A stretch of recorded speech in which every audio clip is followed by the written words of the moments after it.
My name is Steve Frier. I was born and raised in Wisconsin, not far from here in the Fox Valley near Appleton and Oshkosh. And my sister and I, Nancy, a lot of people probably think we're married or something because we both have the last name. When you see it on online, I always wondered about that. So I want to make it clear we're brother and sister. I was born on October 23rd, 1948, and she was born on the 25th of October, 2 years later. So sometimes she thinks that we should have been twins, but she was chicken, so I got out first to kind of lead the way. Um, so growing up, we were pretty typical kids, and I don't really have a lot to say about that.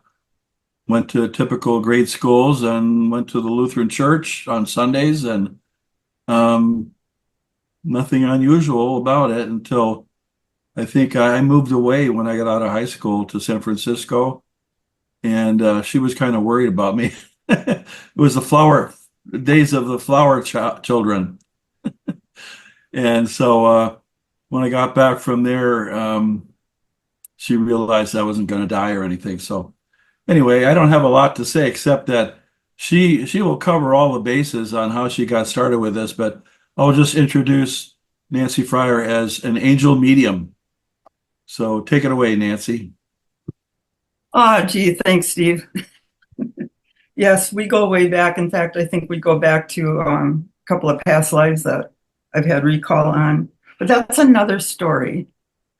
Um, I'm not quite sure where to begin. I know some of you have heard my story before, so please be patient and bear with me. I want to give a little bit of an introduction and a little bit of my backstory because if I don't, somebody always asks me, how did I get started in this? So I always like to include that when I give a presentation.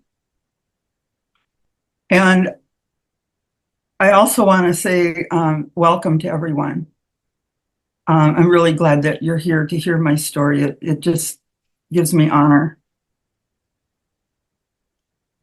Um, First of all, I'd like to say that the angels and guides do many different things to get our attention. I believe that we have a plan set up before birth that we go through with our angels and guides, and the stage is basically set. And then we come into this life with that plan and with the help of the angels if we call on them. But a lot of us forget the plan. We forget that the angels are there. And so things happen in life to get our attention. At least it did in mine. Um, and I also believe that we're all students in this, that whatever we want to call this, spirituality or what have you. I believe that this is Earth School and we come here to learn certain lessons that, again, we laid out before we entered life. And we awaken at different times. And we also use different terminology. I use Christian terms because I was raised a Lutheran, and that's the language I know.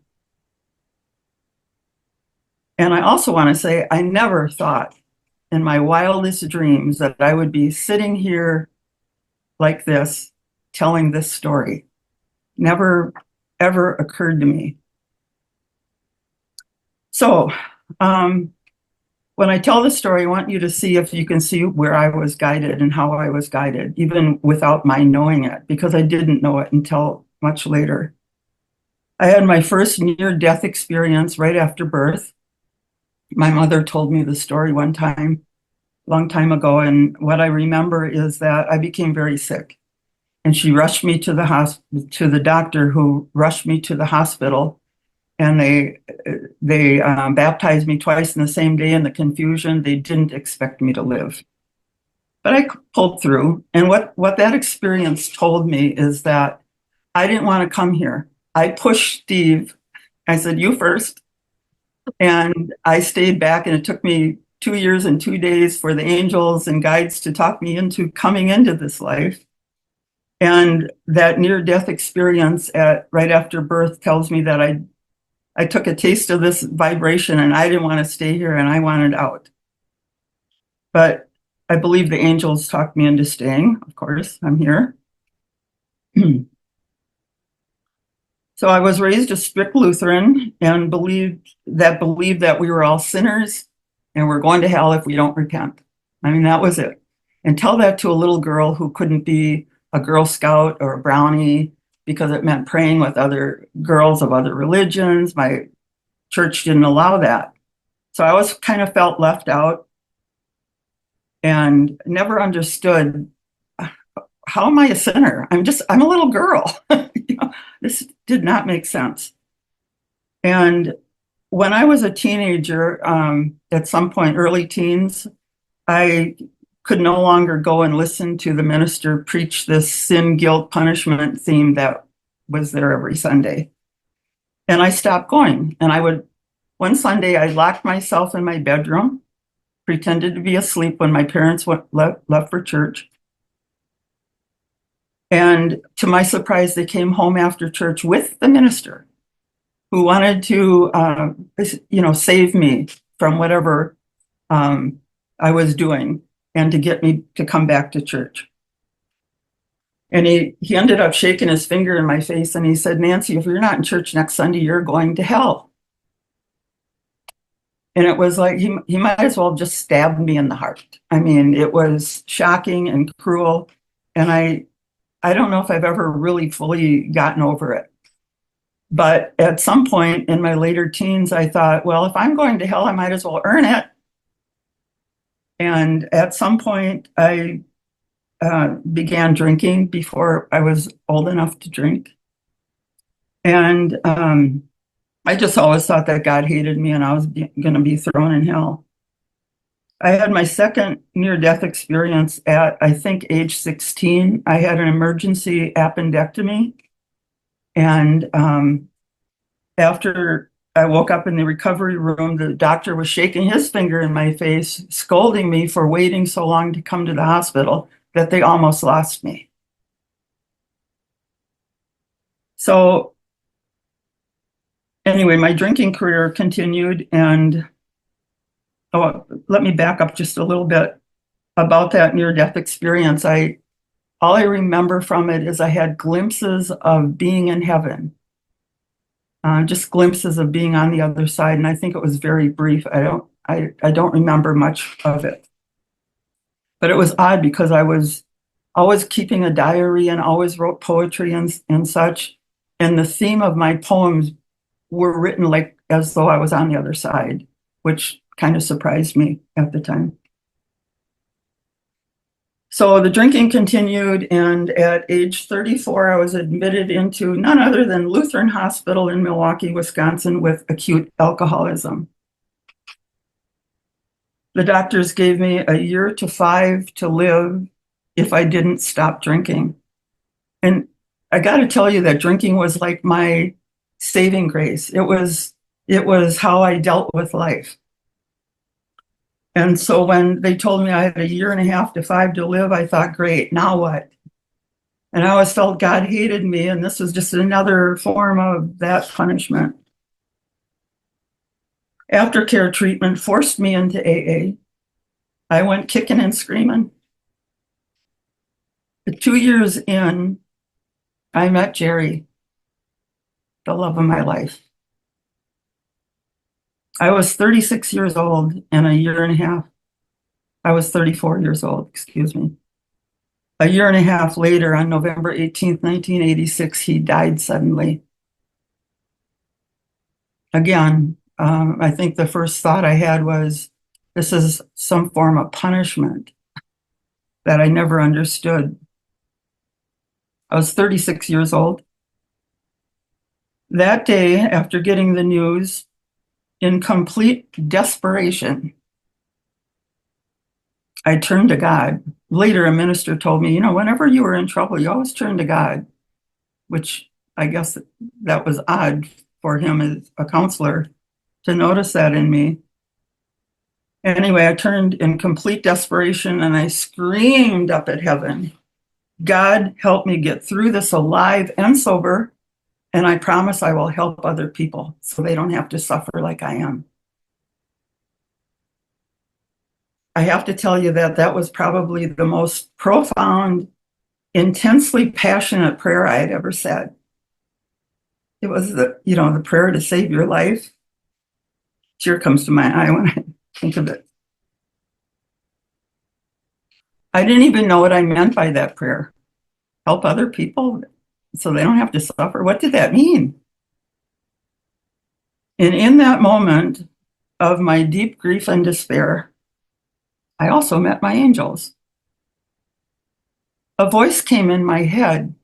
I'm still walking to my car from Jerry's parents' house where I'd gotten the news. I'm walking to the car to get to the AA club where we hung out to get to safety. And this voice came in my head saying, "This is not the end, dearest Nancy. This is just the beginning." I turned to see who said that. It was loud and clear, and it was a distinctly male voice. It wasn't my own chatter. It was completely from somewhere else. But what did that mean? Now our work together can begin.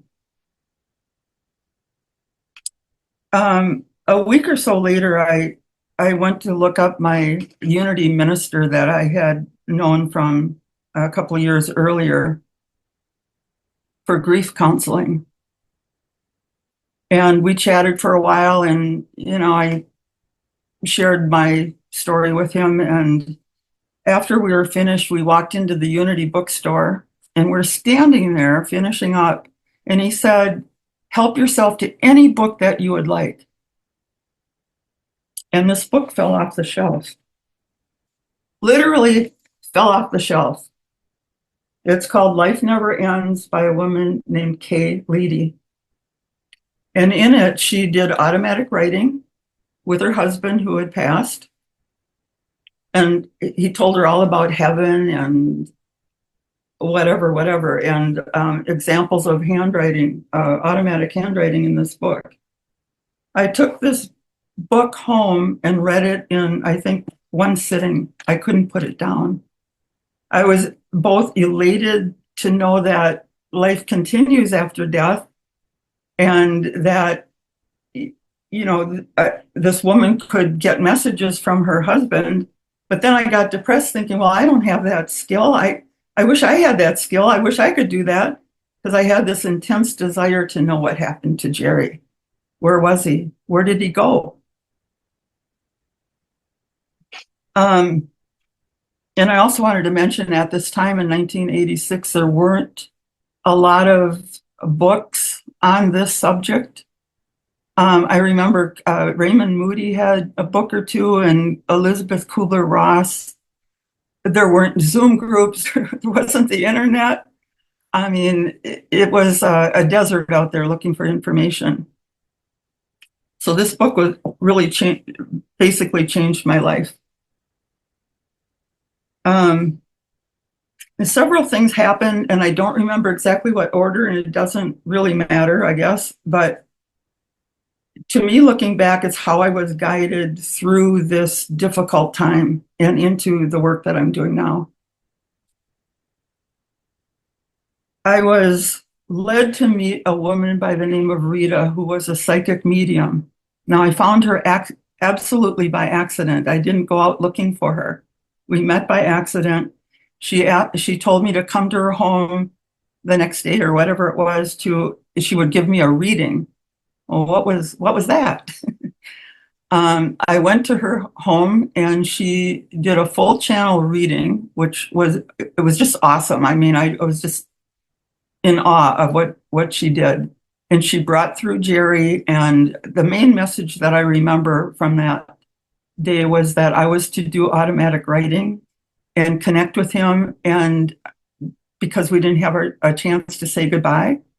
And this was really needed for both of us, because he couldn't go on and I couldn't go on without finalizing our relationship. Steve, my bookworm brother, sent me a book called You Can Heal Your Life by Louise Hay. It was a different copy than this book. The copy he sent me has fallen apart completely. I used it so much. I was impressed by her and her work that we could heal our life, that there was a way that we could pray and use affirmations and heal and change our life. And I certainly needed a miracle and needed to heal my life at that point. So that was pretty key. And I'll bring that in a little bit later of how much that influenced me. I also got involved right away with A Course in Miracles. I had gotten back to the Unity Church after speaking with that minister and saw in the church bulletin, A Course in Miracles met on Monday nights. And I needed a miracle, so I went. And I didn't know what the course was about at all. But I remember them asking me to introduce myself when I got there and why I came. And I told the story about how my boyfriend died. And I met some really interesting people, but the one I want to talk about today is Joanne Bauman, who was a holistic faith healer and a teacher of the Course in Miracles. And kind of all at the same time, I'm starting to learn how to do the automatic writing too. I'm teaching myself from some instructions that my friend Rita had given me. And when I felt safe to share this, I on one hand, I wanted to shout it from the rooftops that an angel was talking to me. By the way, during the, there's so much to say and I can't say it all at once, so I have to spread it out. While I was doing automatic writing with Jerry, the angels came in at some point and started guiding me. In fact, I think they've guided my life, and I think they've guided that automatic writing as I was learning it. And they introduced themselves. And so at some point, I shared with Joanne that angels were talking to me, because on one hand, I wanted to shout it from the rooftops. I wanted the world to know. I mean, how amazing is this, right? But then I thought, well, people might think I'm crazy if I do that. So I kept quiet for a while until I met Joanne. And the first thing she said to me when I told her that was, I have been looking for somebody with your talent. She said, would you please ask your angels what I can do for this person and that person who she couldn't communicate with. One was in a coma, one was an autistic boy. And she felt that everyone could have their miracle, but wasn't sure how to go about it. So I began doing readings for her clients, one by one. And as I'm also learning the process, and she would take the information the angels gave me and her and work with the client and then call me back sometime later and tell me the good news that these people were healed or what have you. And then I really wanted to jump from the rooftops and spread the news because of my initial promise, get me through this alive and I'll help other people. I started to notice that this must be it. This must be what I'm supposed to be doing. I want to give you a couple of examples of the readings and the results just to show you an example of how the angels guide us in these situations. One was an autistic 5-year-old boy. Some of you might have heard this story before. But the first reading guided her on how to work with the boy when she couldn't communicate with him. The boy was filled with fear, didn't want anyone, a stranger especially, coming near him. So it was quite a challenge, but the angels guided her through the reading. And the family lived out of state, and she went to visit them like once a month during this process. The parents of this boy were also going through a divorce, and they had a lot of money and they had a lot of property and they had a lot to fight over. And it became vicious, but that they loved their child and would do anything for getting him healed. Well, as I think it was about a 6-month period, I did a reading about once a month during that that time period. And the boy got better and better. Eventually was healed completely and got into a normal school. Had some catching up to do, but that was miracle number one. The second, third, fourth miracle that happened as a result is this family, the parents were getting divorced and fighting over everything. And you can imagine the atmosphere in the home.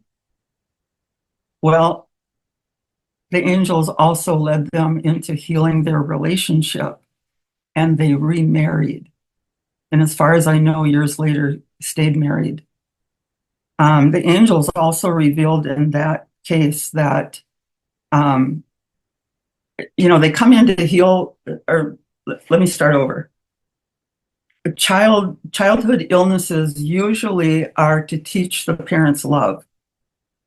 That's what I wanted to say. And there were a lot more other details, but I came to believe after doing several childhood illness readings that is the reason why. There's always a good reason why things happen, the angels told me early on. And, when I first heard it, when my boyfriend had died, I thought, what good reason could that be? Well, there's always a good reason why things happen. And if we don't know what that is, we can ask the angels and they can tell us. They will tell us. So that was a very happy ending to that story. And I found the boy some years later. We lost track of the family, but he had an unusual name, and I searched for him on Facebook and found him. And he was married, had children, and he had graduated from UCLA. So I assume he was healed. Another case was a girl, 17-year-old girl in Milwaukee, Wisconsin, who was diagnosed with aplastic anemia and was in desperate need for a bone marrow transplant to save her life. And some people had come forward to be donors, but they couldn't find a donor. Finally, the story made it into the Milwaukee Journal, big story, where they raised like $250,000 to find a donor. A donor was never found. During the course of this, however, the parents learned about Joanne and her miracles, and Joanne called me for a reading for the girl, a reading from the angels. And long story short, if you don't mind, I'd like to just read something from my angel guidance book about that.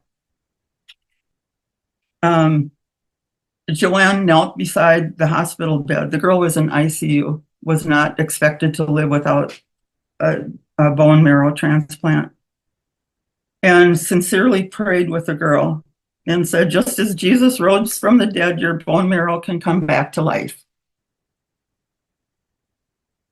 Just as Lazarus came back from the grave, your immune system can come back to life and overcome this affliction. A couple of days later, after this prayer intervention, the doctors unhooked the girl from all the machinery and medical equipment and called her in remission. Let's let you think about that for a minute. She was on her deathbed, and she was in remission and released from the hospital 4 days later. And this kind of interesting. It happened just in Easter week. So I think that's what influenced Joanne to speak about Jesus and the miracles. In the reading I received, the angels pointed out that the girl felt alone, forgotten, and unloved. She wished to heal her parents' conflict and to end the arguing and fighting that was going on in the family. Her illness was a shout out for the family to come together to pray and to heal. Their search for a bone marrow donor brought them together. The angel said that part of the divine design of her life was to come to earth to heal a severe physical condition that appeared impossible to heal, to raise the consciousness of humanity to know miracles do happen. And Joanne stayed friends with the family, and like 2 years ago when I was putting the final touches on Angel Guidance book, I called Joanne and asked her if she had heard anything more from the family over the years. And she said, as far as she knew, the girl stayed in remission. And that was as of 2 years ago. So, okay, that's an example of angel guidance. There was another situation of a 20-year-old girl who was in a severe car accident, was not expected to live through the night with her injuries. She lost her left arm, her spleen, broken bones everywhere, broken back, just broken everywhere. Was not expected to live. And one of her family members called me and asked me to pray with the angels to, save her life. Please pray for her. And I got from the angels that she would have a lot of challenges, but she would survive this and, in fact, set a medical record, which happened. She survived. She had a lot of challenges. She had a couple of strokes that night. I mean, she had a lot of recovery to do. But the angels, calmed the family down to let her know that she would survive, and she did. And the medical procedure that was just being tested at the time was that where her body temperature had dropped to 60. And this machine would take the blood out of the body, warm it, and circulate it back into the body. And that saved her life. And that was the medical record that she had as a result. And one other story I want to share real quick is I was at a spirit fair giving readings, mediumship readings, a couple of years ago. And this girl and her mother came. The girl was maybe 15 years old, and her mother came, and I knew immediately. It was like I could see this light around them that I knew that I needed to give them a reading. And they chose me, and we got into the private room. And what happened was her father had died in a motorcycle crash a couple of months earlier. And he was one of these biker types that drinking, drugging, swearing. And I kept hearing the F-bomb in this reading that I was doing. And I thought to myself, I can't share this with this girl. And finally, he insisted that I share. He was actually telling her never to do what he did. Don't drink, don't drive. And using the F-bomb. And finally, he insisted that I say it, and I did. And she said, that's exactly how my dad talked. So it was an interesting exchange. Anyway, during this time, I felt the stories needed to be told, as I said before. And I wondered who would publish them. And, there were no magazines like The Inner Voice around at the time. I mean, there just wasn't information like this. And people that I talked to about this, they kept saying, well, why don't you publish? Why don't you publish? And I would laugh at the idea because I had no budget. I had no, computers yet, and none of that. But finally I did. And that's how The Inner Voice started. It was to give the angel stories, the miracle stories, Joanne's miracle stories, the angel talk, as I called it. And some of the first issues, I mean, that just opened up doors. Steve was doing a radio show at the time and interviewing some best-selling authors of this type of book. One of probably the most notable interviews that Steve and I did together was the one with Ruth Montgomery. And it appeared in this January 1996 issue of The Inner Voice. It really was in print. It was black and white. And I just reran that interview, by the way, in the September issue of The Inner Voice. But this was all to help people, tell people that this kind of help was available, and how they could get a miracle, how they could get a healing. This is another magazine from '94 in which I interviewed Louise Hay. She became quite a mentor to me, maybe unbeknownst to her.